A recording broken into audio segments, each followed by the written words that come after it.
Jumpa lagi di Gapura Misteri, dan terima kasih untuk Anda yang sudah subscribe, sudah like, komen, dan share ke teman-teman yang lain. Semoga semuanya dalam keadaan sehat dan diberikan kelancaran dalam semua urusan. Nah, kisah horor yang ke-7 ini terjadi sekitar tahun 2015 yang dialami dan diceritakan kembali oleh seseorang, sebut saja namanya Winarto ya. Winarto ini merupakan pemuda yang baru saja pulang dari merantau, tepatnya pulang dari ibu kota ya, dan saat itu usianya sekitar 35 tahun. Sebagai perantau, tentu Winarto ini banyak tahu dan paham dengan kota-kota besar di seluruh Indonesia. Apalagi Winarto ini menghabiskan masa mudanya di perantauan. Dari kota A pindah ke kota B, dari pulau A pindah lagi ke pulau B. Sudah cukup kenyang lah bagi Winarto dengan berbagai daerah di berbagai penjuru. Sehingga akhirnya jatuh pada pilihannya sendiri, yaitu untuk pulang kampung halaman. Memilih pulang ke rumahnya sendiri dengan tujuan untuk menetap di daerah kelahirannya, bekerja di daerahnya sendiri, mungkin akan lebih tenang dan nyaman, pikir Winarto. Awal-awal kembali ke kampungnya tanpa pekerjaan atau sebagai pengangguran memang merupakan kesenangan tersendiri ya bagi Winarto. Tiap hari menghabiskan waktunya hanya dengan tidur, makan, dan kongko bareng teman-temannya semasa kecil yang kebetulan masih sama-sama nganggurnya. Hari berganti hari, minggu berganti minggu, hingga bulan pun berganti bulan, yang pada akhirnya Winarto itu mulai merasakan kejenuhan. Jenuh juga ya akhirnya tiap hari kayak gini, pikir Winarto. Akhirnya Winarto pun punya niat untuk coba-coba nyari kerjaan di kampung. Kerja di kampung mungkin gajinya jauh lebih kecil dari kerjaan di kota, tapi ya udahlah, emang cita-citaku, kata Winarto. Gaji lebih kecil daripada gaji di kota memang sudah pasti ya. Meskipun hanya bekerja sebagai driver saat di kota, tetap saja dari segi mobilitasnya saja sudah berbeda lah. Apalagi dari segi UMR-nya. Akhirnya tiap hari pun Winarto mulai sibuk mencari informasi kerjaan di daerahnya, dan berbagai kantor dan tempat usaha pun sudah dia datangi untuk melamar pekerjaan. Tapi sampai saat ini pun belum juga ada panggilan ya. Lumayan lama juga sampai akhirnya ada seorang teman yang memberitahukan kalau ada sebuah keluarga yang membutuhkan sopir pribadi.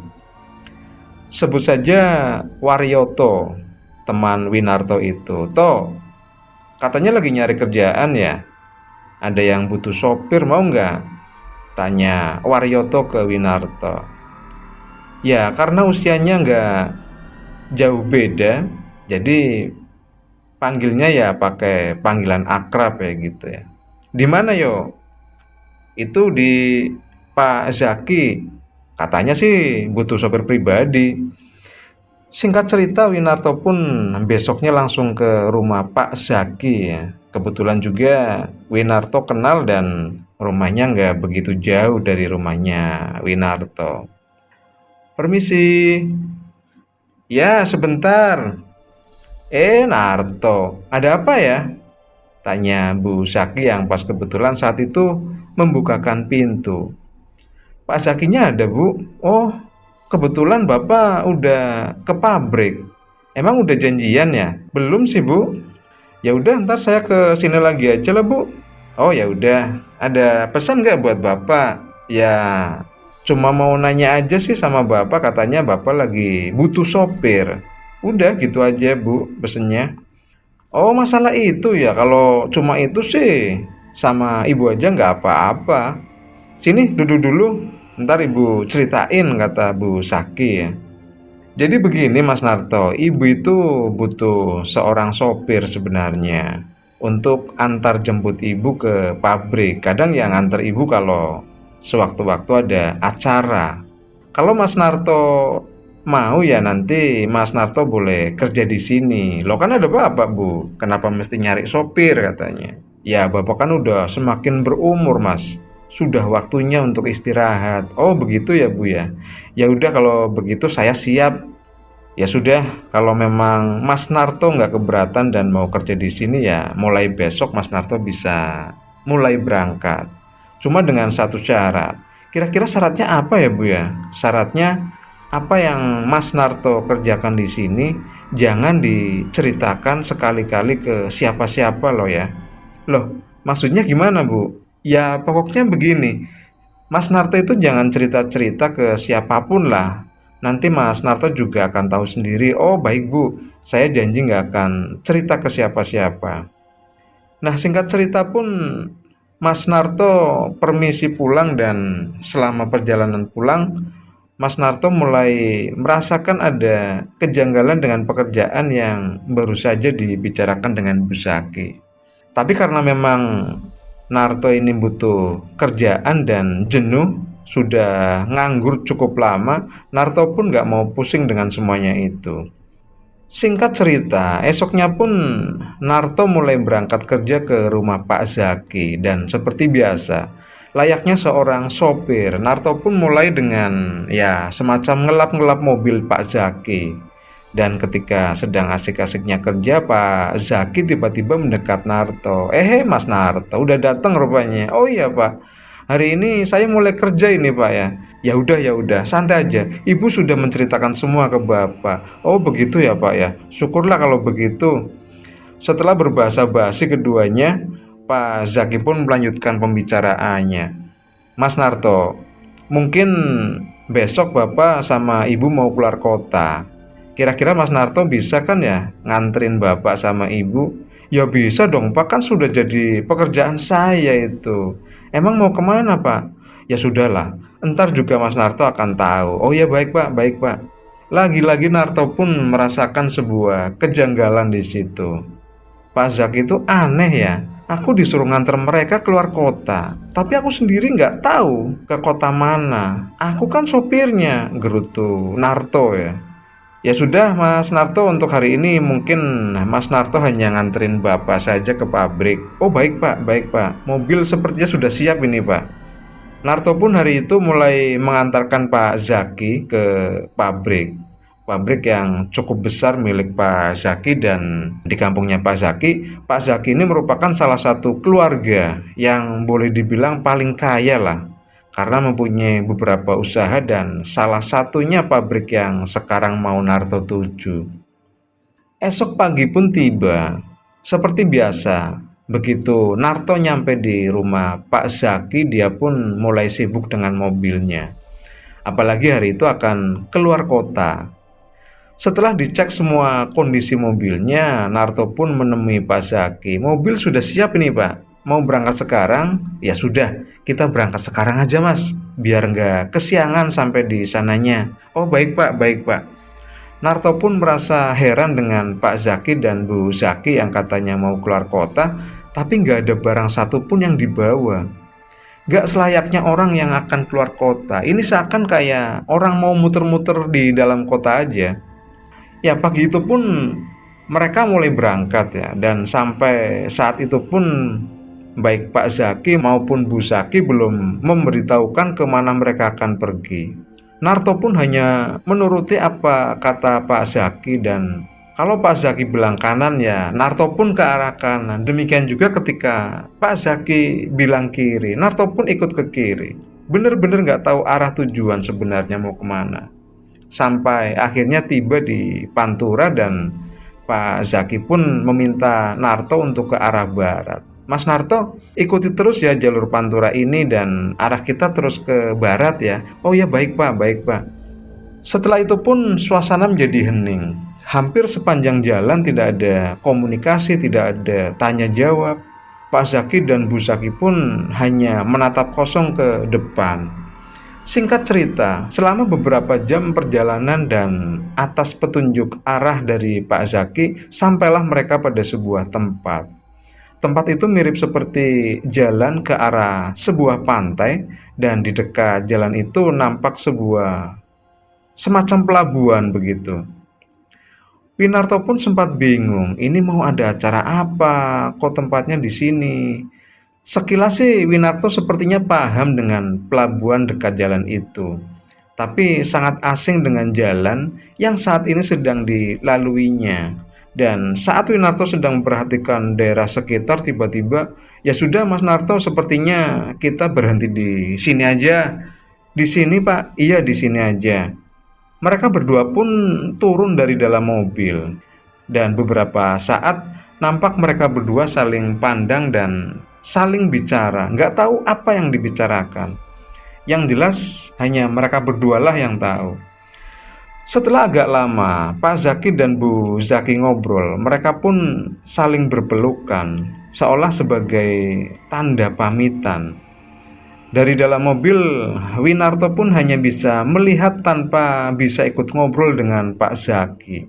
Semakin bingung dan penasaran saja Winarto menyaksikan mereka berdua dari dalam mobil. Ini sebenarnya mereka itu mau apa ya?